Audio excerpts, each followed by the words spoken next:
Greater Hyderabad के 150 बल्दी division के लिए पोलिंग का अमल जारी है। 150 वार्ड्स के लिए 1122 उम्मीदवार मैदान में हैं। जीएचएमसी इंतखाबात में 74,67,000 से ज़्यादा वोटर्स हक़ रायदही का इस्तेमाल करने वाले हैं। जीएचएमसी इंतखाबात के लिए 9,101 पोलिंग बूथ बनाए गए हैं। मरीजों और माजूर अफराद के लिए खुसूसी कतार का भी इंतजाम किया गया है। वोटिंग बैलेट पेपर के जरिए हो रही है और वोटिंग शाम 6 बजे तक चलेगी। जीएचएमसी में मलार देवपल्ली 79,290 वोटर्स के साथ सबसे बड़ा डिवीजन है। वहीं 27,884 वोटों के साथ रामचंद्रपुरम सबसे छोटा डिवीजन है। कोविड-19 के पेश नज़र आवाम को एहतियाती तदाबीर इख्तियार करने की अपील की गई है। 4 दिसंबर को वोटों की गिनती अमल में आएगी। हमारे साथ इस वक्त एक बार फिर संजय तिवारी जुड़ चुके हैं। संजय, लगातार हम बात कर रहे हैं, आप पुराने शहर हैदराबाद में मौजूद हैं। इस वक्त आप किस पोलिंग बूथ के आसपास मौजूद और किस तरह का नज़ारा, किस तरह का मंजर वहां पर देख पा रहे हैं?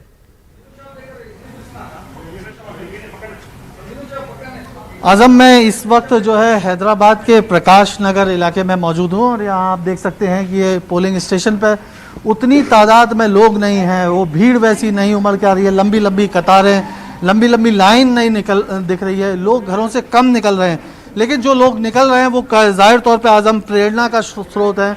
देखिए, एक हमारे साथ एक महिला मौजूद है जिनके गोद में एक छोटा सा बच्चा है और वो उस बच्चे को टांग के यहाँ पर पहुँची हैं और उन्होंने अपना मतदान किया है। मैडम, आप क्या कहना चाहेंगी? जो लोग अभी तक नहीं निकले हैं घर से, उनके लिए क्या कहना चाहेंगी? क्योंकि पोलिंग जो है वो बहुत उतनी स्पीड से नहीं चल रही है। बस सब लोग निकलना और केसीआर सर को वोट डालिए, क्योंकि केसीआर सर हमारे लिए बहुत कुछ करें। आप किसी का नाम मत लीजिए कि किसके लिए करना है और नहीं करना है। आपने जो भी, क्या आपके दिमाग में मुद्दे थे, किन बातों को लेकर आप वोट करने के लिए निकली हैं? बस केसीआर सर बहुत चीज़ की मदद करे हैं, जैसा कि डिलीवरी हो रही तो पैसे दे रहे और हर चीज़ के लिए, पानी आया, तूफान आया तो इतनी हेल्प करे। सब लोग उन्हीं को ही वोट डालें, बस यही कहना चाहूँगी। लोगों को घर से बाहर निकलना चाहिए, वोट डालना चाहिए।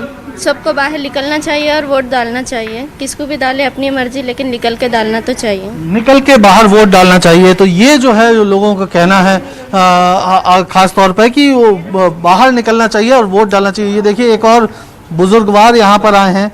वो अपना वोट डालने के लिए शक्ल से देखकर हमको समझ में आ रहा है कि उम्र दराज सीनियर सिटीजन हैं, लेकिन वो अपने वोट को डालने के लिए यहाँ पर पहुँचे। सर, आप वोट डालने आए हैं, उतने लोग बड़ी संख्या में क्यों नहीं निकल रहे हैं घर से? आपको क्या लगता है? भाई क्या मालूम भाई, हालत क्या ऐसे नहीं निकल रही, क्या कोरोना गिरोना चल रहा है, उसके लिए ऐसे नहीं निकल रही। शायद मेरे को समझ में आ रहा है। ये साहब का कहना है कि जो शायद कोरोना का कहीं ना कहीं एक डर है, वो डर की वजह से भी हो सकता है। लेकिन संजय, सवाल ये पैदा होता है, कोरोना का अगर डर होता तो बाजारों में जो भीड़ है हमको देखने को मिल रही है, खासकर जो चार मीनार का इलाका है, जिस तरह से वहां पर भीड़ उमड़ कर आ रही है शॉपिंग करने के लिए, या होटलों पे जिस तरह की भीड़ दिख रही है, तो कोरोना का खौफ वहां पे तो नहीं, आज कोरोना का खौफ क्यों दिख रहा है लोगों को?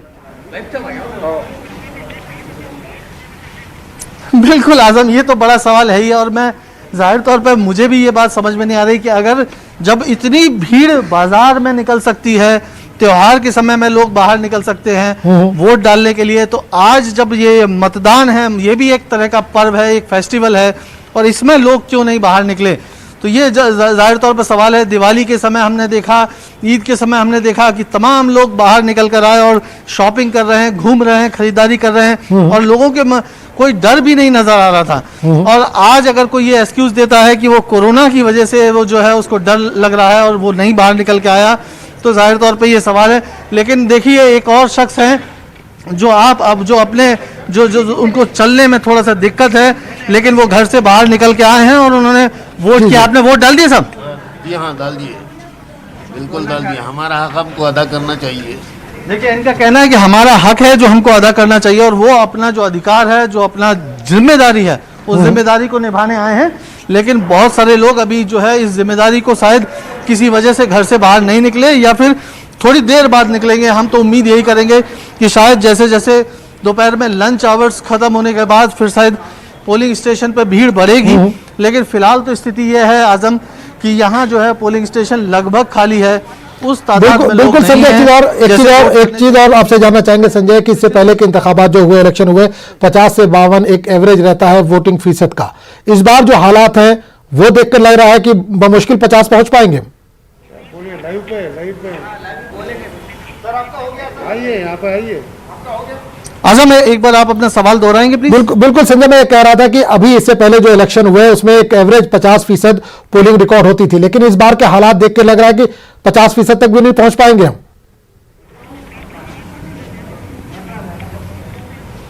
बिल्कुल आजम, जो पिछले जो विधानसभा चुनाव हुए थे उसमें 51% पोलिंग हुई थी, लेकिन लोकसभा चुनाव में 45 से 46% के बीच में, और पिछले जीएचएमसी के चुनाव में भी 45 से 46% के बीच में पोलिंग हुई थी, यानी 50% को भी क्रॉस नहीं की थी। तो ये जो है ये पिछली दफे का ट्रेंड था। इस बार तो एक और चीज हमको ध्यान में देने वाली है कि शनिवार इतवार 2 दिन की छुट्टी, कल गुरु पर्व की छुट्टी और आज इलेक्शन की वजह से छुट्टी, लगातार 4 दिन की जो छुट्टी है उसकी वजह से बहुत सारे लोग जो है हो सकता है कि वो अपने अपने गांव या अपने अपने ऐसी जगह पर कहीं चले गए हों, तो वो एक बात है। दूसरा, कोरोना महामारी का भी जो है वो डर है, और तीसरा जो है सच में लोग जो है वो कुछ निराशा है या किस वजह से, या फिर जो लोग बातें बड़ी बड़ी करते हैं, उनको सड़क अच्छी चाहिए, उनको ड्रेनेज अच्छा चाहिए, लेकिन अच्छे नेता के लिए वो वोट करने नहीं निकलते।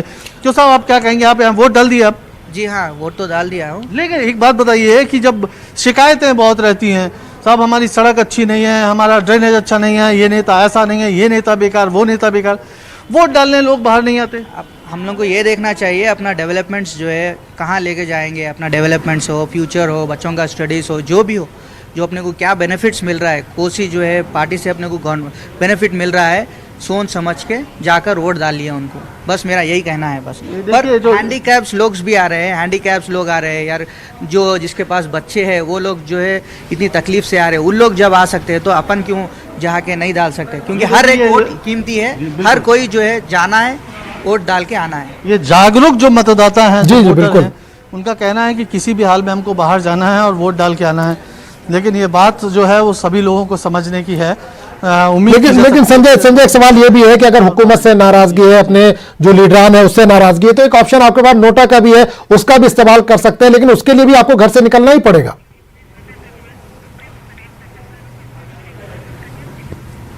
जाहिर तौर पे अगर आप इस पूरे जो भी उम्मीदवार खड़े हैं, आपको कोई भी उम्मीदवार पसंद नहीं है तो आप नोटा का इस्तेमाल कर सकते हैं, लेकिन उसके लिए आपको घर से बाहर निकलना पड़ेगा। आप ये नहीं कह सकते कि बड़ी बड़ी बातें करेंगे और उसके बाद आप जो है कहेंगे कि नहीं हम घर से बाहर, हमको कुछ भी पसंद नहीं है तो हम वोट डालने ही नहीं जाएंगे।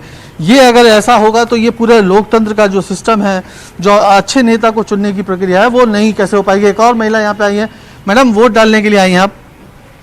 ये पूरा भीड़ नहीं है, पूरा खाली पड़े हैं, लगभग पोलिंग स्टेशन की यही स्थिति नजर आ रही है, क्यों लोग बाहर नहीं निकल रहे? आजकल कोविड है ना, कोविड के लिए। नहीं, कोविड की वजह से तो जब फेस्टिवल आते हैं तो पूरा लोग भीड़ जो है बाजार जाते हैं, तब कोविड का डर नहीं रहता। आज कोविड का डर कैसे? देखिए, ये जो है वो उनके पास भी इस बात का जवाब नहीं था और वो फिर वो चली गई, क्योंकि उनको भी नहीं समझ में आया कि हाँ, जाहिर तौर पे जो फेस्टिवल में जब निकल सकते हैं तो फिर ये जब लोकतंत्र का पर्व है तो इसमें बाहर निकलने में डर कैसा?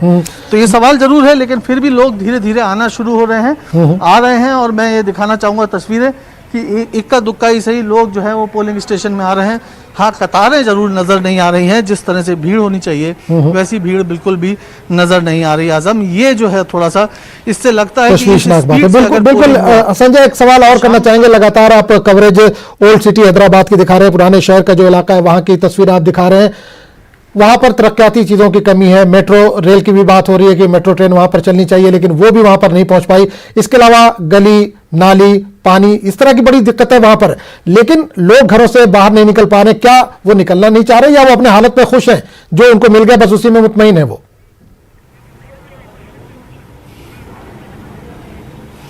नहीं आजम, मैं ये तो नहीं कहूँगा कि लोग खुश हैं, क्योंकि अभी भी वो मतलब कोई ये स्थिति नहीं है कि जो सारी चीज़ें, जो सुविधा एक नागरिक को चाहिए वो सब कुछ उपलब्ध है। तो लोग खुश हैं और इसी वजह से वो संतृप्त हैं, सैचुरेटेड हैं, और वो इसलिए ऐसा नहीं है। बल्कि लोग, मैं समझता हूँ कि शायद कहीं ना कहीं एक दो वजह इसकी है। एक तो या तो निराशा है, या फिर दूसरा ये है कि लोग इसका कोई अर्थ नहीं समझते कि जाना और वहां जाके वोट करना उससे क्या हो जाएगा। अगर हम वोट करने ना गए तो क्या होगा, बाकी लोग तो जा रहे हैं। ऐसा ही अगर सब लोग सोचेंगे तो जाहिर तौर पर पोलिंग परसेंटेज नीचे डाउन होगा, और फिर वो जो एक नेता को लगातार कोसते रहना कि ये नेता अच्छा नहीं है। हम नेता अगर अपने खुद चुनने के लिए बाहर नहीं निकलेंगे तो जाहिर तौर पर जो है वो फिर हमको ही मुश्किल का सामना करना पड़ेगा। ये बात समझने की है। और ये जो लोग जो हैं, जो इस बात को समझ रहे हैं, वो बाहर निकल कर आ रहे हैं और धीरे धीरे करके ही एक इक्का दुक्का ही सही, लेकिन धीरे धीरे लोग पोलिंग स्टेशन के अंदर आ रहे हैं। वैसी भीड़ ज़्यादा नहीं है, लेकिन फिर भी लोग बाहर निकल के आ रहे हैं। सैनिटाइजर लगा हुआ है, हाथ सैनिटाइज करके पूरा सोशल डिस्टेंसिंग का पालन करते हुए जा रहे हैं। ज़रूरी है आज के टाइम में, ये कोरोना के समय में ये बहुत बेहद ज़रूरी है। और लोग जो है वो हाथ सैनिटाइज करके सोशल डिस्टेंसिंग की भी पूरी व्यवस्था की गई है। जी जी। इस पोलिंग स्टेशन पर मैं बताऊं कि जो रैंप बना हुआ है, व्हील चेयर रखी हुई है। मेरे अपने कैमरामैन से कहूँगा कि वो दिखाएं कि व्हील चेयर भी यहाँ पर व्यवस्था है, ताकि अगर इस तरह के लोग जो थोड़ा सा जिनको चलने फिरने में मुश्किल हो, उनके लिए जो है वो राज्य निर्वाचन आयोग ने व्यवस्थाएं की हैं। और जो इस तरह के लोग जिनको मुश्किल हो रही है चलने में, उनको पुलिस पर्सनल जो है यहाँ पर तैनात हैं, वो व्हील चेयर प्रोवाइड कर दे रहे हैं ताकि वो अंदर आ सके और अपना वोट डाल सके। तो बिल्कुल एक चीज और जानना चाहूंगा संजय कि पूरा जो इलेक्शन का पूरा अमल था, जो मुहिम चल रही थी, जबानी जंग एक दूसरे पर हमले की बहुत ज्यादा इस बार देखने को मिली। खासकर वोट को पोलराइज करने की भी कोशिश की गई सभी पार्टियों की तरफ से।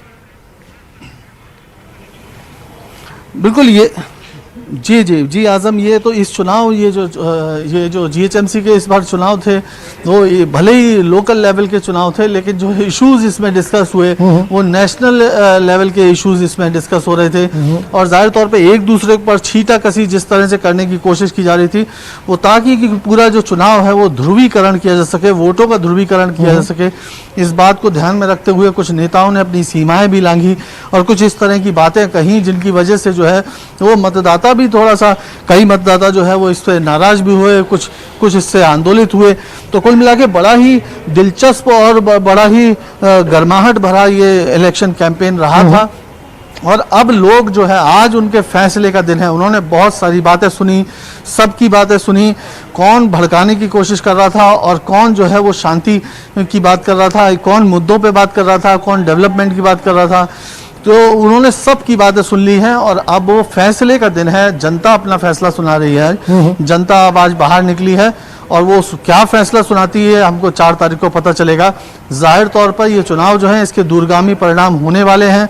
इस चुनाव में, हैदराबाद के चुनाव के जो भी रिजल्ट निकलेंगे वो आने वाले राजनीति पर इम्पैक्ट डालेंगे, ना सिर्फ तेलंगाना में, बल्कि मेरी समझ कहती है कि आने वाले जो पश्चिम बंगाल के चुनाव हैं उसमें भी इसका इम्पैक्ट जो है कहीं ना कहीं नजर आएगा। बिल्कुल संजय, एक चीज और जाना चाहूंगा, बीजेपी इतना सरगर्म नहीं थी, लेकिन दोबाग में जो बाईपोल हुआ उसमें उसकी जो बड़ी एक जीत दर्ज हुई है, उसके बाद बीजेपी ज्यादा सरगर्म हुई है ग्रेटर हैदराबाद म्युनिसिपल कॉर्पोरेशन के लिए।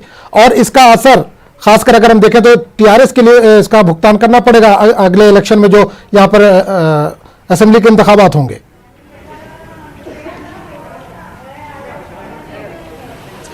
बिल्कुल, जिस तरह से बीजेपी ने जो दोबाका इलेक्शन में जो रिजल्ट आया, उससे पार्टी में उत्साह एक आया कि हाँ वो जो है वो कुछ कर सकते हैं। उनको लगा कि सत्तारूढ़ दल के खिलाफ एक करंट है और अगर उस करंट को फिर से और थोड़ा सा आगे बढ़ा दिया जाए तो शायद वो किसी सीटों में तब्दील हो सकता है, और यही उसके बीजेपी का फोकस था। दूसरी बात, मैं आजम एक और बात बताऊं, हैदराबाद का अपना एक फ्लेवर है, एक कलर है, और एक कुछ राजनेता ऐसे हैं जिनके नाम से हैदराबाद जाना जाता है। मैं आज चूंकि मॉडल कोड ऑफ कंडक्ट है, मैं किसी का नाम नहीं लेना चाहूँगा, लेकिन जो हैदराबाद में अगर किसी तरह से भी किसी पार्टी को अगर जीत हासिल होती है तो वो इसको नेशनली ये शो करने की कोशिश करेगी कि आखिर वो फतेह की मुद्रा में आई है, वो जीत की मुद्रा में है और वो जो गढ़ को तोड़ने में कामयाब हुई है।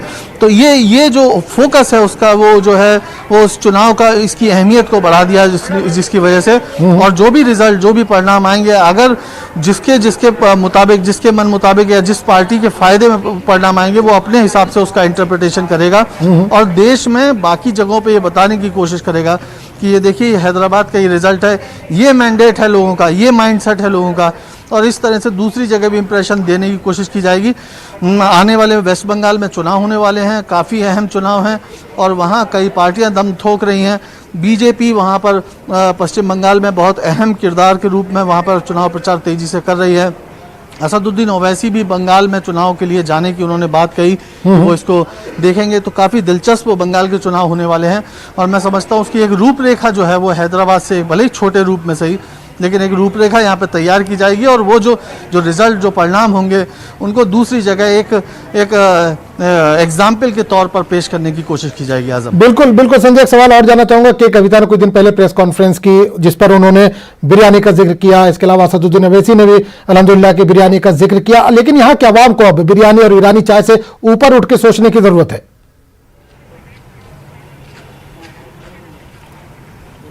हाँ बिल्कुल आजम, आप जो बात कर रहे हैं वो एक बात है कि यहाँ लोकल और नेशनल, गली बॉय या फिर दिल्ली बॉय, तो इस तरह की टर्मिनोलॉजी बहुत सारी हुई। लोकल बिरयानी और फिर लोकल कबाब, मतलब ये जो बातें हैं कहीं ना कहीं ये जनता के सामने ये इंप्रेशन देने की कोशिश की गई कि अगर कोई ऐसी पार्टी है जो जिनको लोकल नहीं कहा जा सकता, वो पूरे नेशन वाइड हैं, तो ये लोकल चुनाव में उनकी ज़रूरत नहीं है। उनको लोकल चुनाव है तो लोकल पार्टी होनी चाहिए। तो सबने अपनी अपनी बातें अपने अपने ढंग से रखी हैं।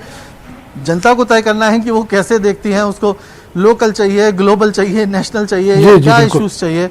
और उसको लगता है कि डेवलपमेंट, जो खास करके हैदराबाद जो शहर है उसका डेवलपमेंट किस पार्टी के साथ जुड़ा हुआ है या किस उम्मीदवार के साथ जुड़ा हुआ है।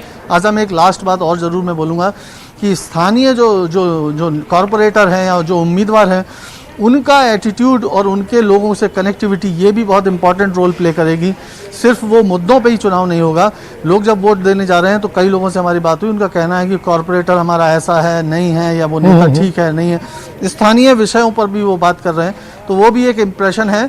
बड़ा कैनवास खींचना एक अलग बात होती है, लेकिन जब वोट करने जाता है आदमी तो बहुत सारी चीज़ें विचार करता है, और मुझे लगता है कि शायद लोग जो अपना वर्डिक्ट देंगे वो हैदराबाद के भविष्य के लिए बेहतर होगा। बिल्कुल 4 तारीख को उसका पता चलेगा। चलिए, बहुत बहुत शुक्रिया संजय से तमाम जानकारी के लिए। तो नाज़रीन, आपको एक बार फिर बता दें कि ग्रेटर हैदराबाद के 150 बल्दी डिवीजन के लिए पोलिंग का अमल इस वक्त जारी है। 150 वार्ड्स के लिए 1122 उम्मीदवार मैदान में। जीएचएमसी इंतखाबात में 74,67,000 से ज़्यादा वोटर्स अपने हक़ रायदही का इस्तेमाल करने वाले। हमारे नुमाइंदे अजीम इस वक्त फुलान के जरिए जोड़ रहे हैं। अजीम, इस वक्त आप कहां पर मौजूद हैं, किस पोलिंग बूथ पर मौजूद हैं और किस तरह का नज़ारा देख पा रहे हैं? कितनी तादाद में लोग पहुंच रहे हैं वोट डालने के लिए?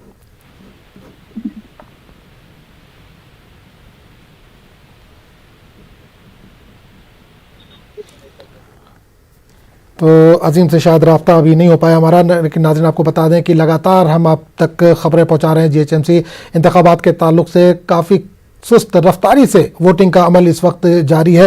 ग्रेटर हैदराबाद के 150 बल्दी डिवीजन के लिए पोलिंग का अमल जारी है। 150 वार्ड्स के लिए 122 उम्मीदवार मैदान में। अजीम हमारे साथ एक बार फिर जुड़ गए। अजीम, आप इस वक्त किस पोलिंग बूथ पर मौजूद हैं, किस तरह का मंजर देख पा रहे हैं, कितनी तादाद में लोग हैं जो पोलिंग बूथ तक पहुंचे हैं? जी देखिए, मैं अभी हैदराबाद के पुराने शहर आजमपुरे में यहाँ मौजूद हूँ। यहाँ पे पोलिंग सुबह में थोड़ा सुस्त थी, लेकिन अभी जैसा टाइम बढ़ रहा है वैसा राय दहिंदगान की तादाद बढ़ रही है। और एक इत्तला ये मिल रही है, हैदराबाद मलकपेट जो ओल्ड मलकपेट का जो डिवीजन है, वार्ड नंबर 26, वहाँ का जो वोटिंग है उसे मनसूख किया जा रहा है। वहाँ पे एक पार्टी की जानिब से ये शिकायत दर्ज करवाई गई, उनका जो इंतखाबी निशान है वो गलत सीपीएम और सीपीआईएम का। जी जी बिल्कुल जी। तो कब वहाँ पर दोबारा पोलिंग कब होगी, इस ताल्लुक से क्या कुछ जानकारी मिल पा रही है अजीम? जी, अभी इलेक्शन कमीशन का इस तरह का था कुछ नहीं, कुछ ही देर में इतला मिलेगी कि वहाँ पे दोबारा पोलिंग कब मुनक़िद की जाएगी। ये इतला दी जा रही है कि वहाँ के एग्जिट पोल पर रोक लगाई। बिल्कुल अजीम, एक चीज और जानना चाहेंगे, क्या पूरे जो हल्का है उसमें दोबारा पोलिंग होगी, रिपोलिंग होगी, या गड़बड़ी पूरे हल्के में थी, या जो खबर आ रही थी 1, 2, 3, 4 और 5 बूथ नंबर पर की खबर आ रही थी उसी पर है ये गड़बड़ी? जी हाँ, अभी ये इतला मिल रही है कि पूरा जो डिवीजन है वो पूरे डिवीजन में दोबारा वैन है। बिल्कुल, आप आजमपुरा में बता रहे हैं अजीम, और कहीं से किसी तरह की कोई गड़बड़ी की खबर आ रही है? अभी सुबह में जो है अहमदुल्लाह खान खालिद ने ये शिकायत दर्ज करवाई थी कि दूसरे इलाकों से वहाँ पे खवातीन को लेके आके वहाँ पे बोगस वोट का इस्तेमाल किया जा रहा है। अहमदुल्लाह खान खालिद जो एमबीटी मजलिस बचाओ तहरीक के तर्जुमान है, उनकी वहाँ की अहलिया कैंडिडेट है। इन्होंने ये इल्जाम आयद करते हुए 6 ऑटोस और जिसमें खवातीन भी थी वो ऑटोस को जब्त करते हुए चादरघाट पुलिस मुताल्लिका पुलिस के हवाले किया। बिल्कुल अजीम, एक सवाल और करना चाहेंगे कि असदुद्दीन अवैसी आप ने सुबह ही सवेरे 7:30 बजे अपने हक़ रायदही का इस्तेमाल किया और लोगों से उसके बाद उन्होंने अपील की कि बढ़ चढ़कर वोटिंग के अमल में हिस्सा लें, जो आपका हक है उस हक का इस्तेमाल करें, लेकिन उसके बावजूद उनकी अपील का असर होता नहीं दिख रहा है। खासकर पुराने शहर की अगर हम बात करें तो पुराने शहर में फीसद लगातार कम होता जा रहा है। सिर्फ इस बार की बात नहीं कर रहे, इससे पहले भी जो इंतखाबात हुए उसमें भी इसी तरह का मंजर देखने को मिला है। यह पुराने शहर में हमेशा एक रिवायत रही है कि दोपहर के वक्त के बाद से तो वोटिंग परसेंटेज बढ़ता है। तो अभी भी यही समझा जा रहा है कि शायद हो सकता कि दोपहर के वक्त के बाद से जो है सो वोटिंग परसेंटेज में कुछ इजाफा होगा। बिल्कुल। मैं एक चीज और जानना चाहेंगे, क्या मसाइल है लोगों के वहां पर? आप लगातार इलाके का दौरा करते रहे हैं, देखते रहे, खबरें भी कवर करते रहे, क्या मसाइल है वहां पर? आम लोगों के जो मसाइल क्या है? देखिए, यहाँ पे पुराने शहर के में जो खास एक मसला ये था कि मेट्रो रेल का और उस बुनियादी सहूलतों का जो ड्रेनेज सिस्टम का है, वाटर लॉगिंग का है। अभी गुज़िश्ता जो बारिश हुई बरसात में, सैलाब की जैसे सूरत हाल थे, तो उससे काफी लोग यहाँ पे जो मुतासिर हुए। अब वो यही काफी बड़े मसाइल है जो पुराने शहर में है।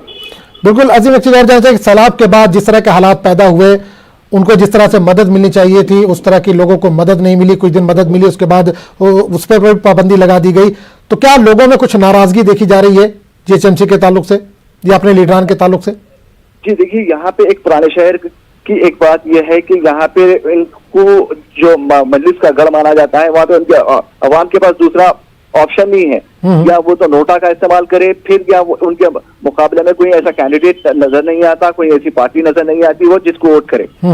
तो इसकी भी एक अहम वजह हो सकती है कि वोटिंग परसेंटेज जो कम है, या अवाम वोट करना नहीं चाह रही या फिर घर से निकल आने चाह रही। उनकी अपील को जो नजरअंदाज करने का जो आपने जिक्र किया था, उसकी भी एक अहम वजह ये भी हो सकती है कि शायद उनकी जो अपील को नजरअंदाज कर रहे हैं कि उनके मसाइल हल नहीं हो रहे हैं। तो ये मसले काफी है कि अवाम के पास दूसरा कोई ऑप्शन नहीं है, कोई एक ऐसी पार्टी या फिर कोई कैंडिडेट ऐसा नहीं है कि उनका मुकाबले में वो बिल्कुल। अजीम, इससे पहले हमने देखा कि जब यहाँ पर कांग्रेस की हुकूमत थी तो एमआईएम कांग्रेस में एक तरह से इत्तेहाद था, टीआरएस के साथ भी एक तरह से उन्होंने अंदर खाने ये खबर आ रही थी कि इत्तेहाद किया, लेकिन इस बार बीजेपी भी मैदान में है। तो क्या इस बार थोड़ा सा मुश्किल होगी एमआईएम के लिए, क्योंकि इससे पहले उनके अगेंस्ट में कोई रहता ही नहीं था, इस बार बीजेपी कई जगहों पर मुकाबले में है? देखिए, मैं आपको ये बता दूं, मजलिस का मुकाबला सिर्फ एमआईएम पार्टी का एक सीट पर बीजेपी से डायरेक्ट मुकाबला है। घासी बाजार जो पुराने शहर की जो घासी बाजार जो तारीखी चार मीनार और तारीखी मक्का मस्जिद जो इलाका है, वो इलाका घासी बाजार डिवीजन में आता है। लेकिन वो लास्ट इलेक्शन में, बल्दिया के इंतखाबात में, वो कांग्रेस और बीजेपी और एमआईएम के तीनों के वोट की वजह से वहां पे बीजेपी कामयाब हो गई। वहां पे कांग्रेस ने मुस्लिम उम्मीदवार को हराया था, जिसमें वोट मुंतशर होने की वजह से बीजेपी को फायदा हुआ था। इस बार कांग्रेस का जो साबिका जो कैंडिडेट थे, अब वो मजलिस में शमूलियत अख्तियार किए, वो मजलिस की टिकट पर यहाँ से मुकाबला कर रहे हैं। चलिए, इस बार सिर्फ मजलिस का सीधा मुकाबला एक सीट घासी बाजार पे आप देख सकते हैं। बाकी शहर के जो 150 वार्ड्स है, 150 वार्ड्स में दूसरी जगह पे, दूसरे मुकामात पर बीजेपी टीआरएस की टफ फाइट है। लेकिन इस बार एमआईएम ने भी अपने कैंडिडेट कम किए, जितने पिछली बार खड़े किए तो उससे 10 कैंडिडेट कम है इनके पास। जी, अब ये टीआरएस की जो सामने से तो इनका इतिहास नहीं है, कहीं ना कहीं पीछे की से इतिहास होने का सबूत है कि उसी वजह से कहीं बीजेपी को फायदा ना पहुंचे, बल्कि वो अपने कैंडिडेट्स को कम किए। चलिए, बहुत बहुत शुक्रिया अजीम इस तमाम जानकारी के लिए। तो नाज़रीन, एक बार फिर बता दें कि जीएचएमसी इंतखाबात के लिए वोटिंग का अमल जारी है। सुबह से ही हम लगातार नाज़रीन को अपने बता रहे हैं कि वोटिंग का जो फीसद है बहुत कम है, अभी तक काफ़ी सुस्त रफ्तारी के साथ वोटिंग का अमल जारी है। तो ग्रेटर हैदराबाद के 150 बल्दी डिवीजन के लिए पोलिंग जारी, 150 वार्ड्स के लिए 1122 उम्मीदवार मैदान में है। जीएचएमसी इंतखाबात में 74,67,000 से ज़्यादा वोटर्स हक़ राय दही के इस्तेमाल करने वाले हैं। जीएचएमसी इंतखाबात के लिए 9,101 पोलिंग बूथ बनाए गए हैं।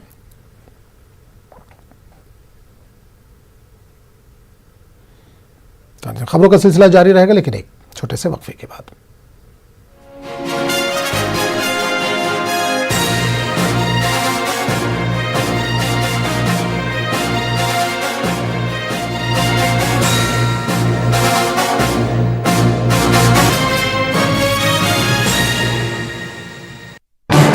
इस न्यूज हेडलाइंस के प्रायोजक